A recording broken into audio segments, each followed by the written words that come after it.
this video I'm going to show you how you can delete your Facebook page on PC.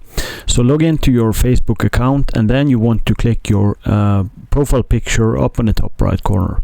And inside here you want to find your page that you want to delete. If you don't see it here, you just click see all profiles and you will find it under there. So just click your page and change to your page. And inside here you want to click settings, and inside here you want to scroll down to your information and access and control, and inside here you want to choose the delete page option, or if you want to only deactivate your page you can choose that, and then you want to click continue.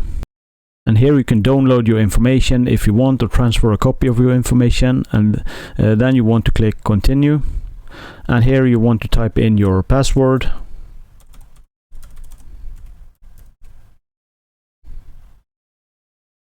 And then you want to click continue. And then you want to read this message here, and then you want to click continue. So this is how you delete a Facebook page from your PC. Thanks for watching. Please subscribe.